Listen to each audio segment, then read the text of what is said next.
Hi everyone, Bernard here. I hope you're all staying safe and well, and welcome to my film and TV channel. I hope you enjoy what I've got for you today, and please check out as you're watching this little links on screen as well for different things on my Facebook and Twitter, and of course my football channel as well. And please, all your comments are very welcome. Just let us know and push that subscribe button. Don't forget, please push the subscribe button. Make sure your notifications set to public as well if you want to know when these vlogs are coming out. Push that notification button as well. So anyway, please enjoy.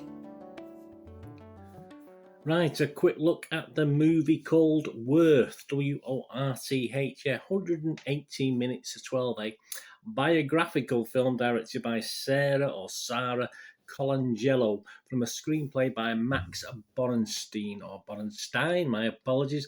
Film was released on Netflix on September the 3rd, 2021. It's about the lawyer Kenneth Feinberg, of course, who struggles to compensate the families of the victims of the September 11 attacks, with allocation determined by a rigid formula based on estimated loss from future earnings that some of the families find a little bit unjust and unsettling. In a way, it places a monetary value, of course, on the lives of the people they've lost their loved ones. The team of lawyers needs to get a high proportion of the claimant families to agree to this government-funded settlement to avoid, obviously, lawsuits that could cripple airlines and insurance companies. Such a shame, isn't it? It stars, of course, Michael Keaton stars as Kenneth Feinberg in this. Stanley Tucci stars as Charles Wolfe, and Amy Ryan as Camille Biros. As it's 9th of September 2021 is when I recorded this, 78% of 73 reviewers on Rotten Tomatoes were positive. Giving it an average rating of 7 out of 10, so not too bad.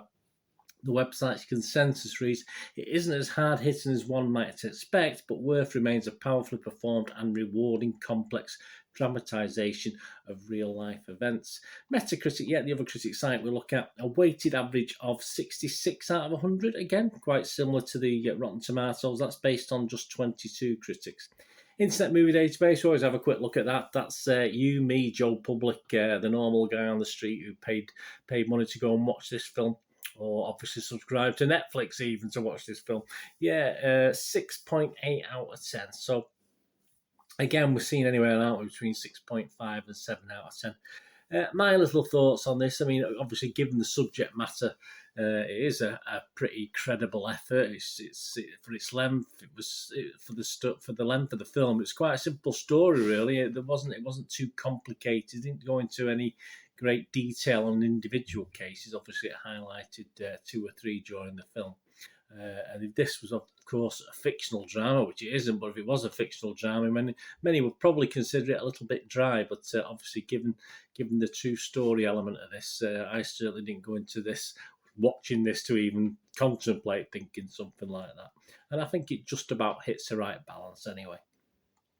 Keaton, Tucci and Ryan do a really good job again in a not overly dramatic way. They don't ham it up at all. I think it's just to me, it's quite realistic in its style of they were real people doing it rather than actors. There's no over the topness in this as it should be. There shouldn't be any of that anyway.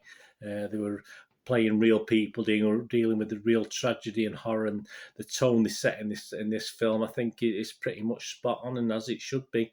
Perhaps not as emotionally taut as it could have been, but again, I think that's probably was done for a reason. I don't see anything wrong with that, and it sits about right, the theme and how it's put together.